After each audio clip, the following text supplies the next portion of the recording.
लंबे अरसे से 5G के लिए लोगों का इंतजार शायद अब खत्म होने जा रहा है, क्योंकि देश में इसी साल अक्टूबर में 5G टेलीकॉम सर्विस शुरू हो सकती है। ऐसा हम नहीं कह रहे हैं, ये दूरसंचार और सूचना प्रौद्योगिकी मंत्री अश्विनी वैष्णव कह रहे हैं। उन्होंने कहा कि बहुत जल्द ही यूजर्स को 5G की सेवा मिलने वाली है। अश्विनी वैष्णव के मुताबिक सरकार को उम्मीद है कि देश में 5G सेवाएं अक्टूबर से शुरू हो सकती हैं। अश्विनी वैष्णव ने कहा है कि जैसे ही स्पेक्ट्रम की नीलामी खत्म होगी, इसके कुछ ही दिन में हम स्पेक्ट्रम का आवंटन करेंगे। हमें उम्मीद है कि 5G सेवाएं अक्टूबर महीने के स्टार्टिंग में ही शुरू हो सकती हैं और साल भर के भीतर देश में इसकी अच्छी पहुंच भी हो जाएगी।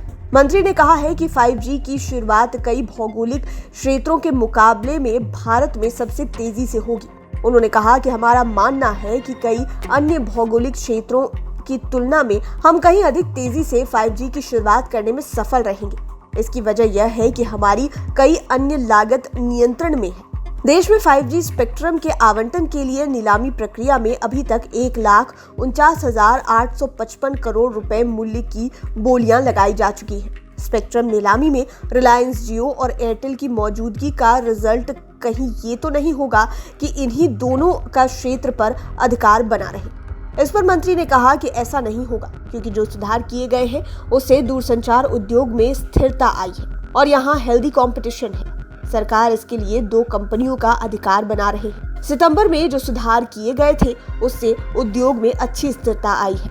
हम चाहते हैं कि क्षेत्र में नई कंपनियां आए और क्षेत्र में अच्छी और हेल्दी कंपटीशन रहने वाली है। साथ ही BSNL एक अच्छे बाजार कलेक्टर के तौर पर भी उभरेगी।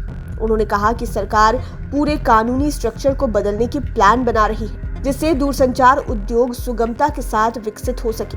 तो इस खबर को सुनने के बाद यूजर्स को थोड़ी खुशी तो जरूर मिली होगी, क्योंकि अश्विनी वैष्णव ने तो ये साफ कह दिया है कि अक्टूबर से 5G की सेवा की शुरुआत हो सकती है।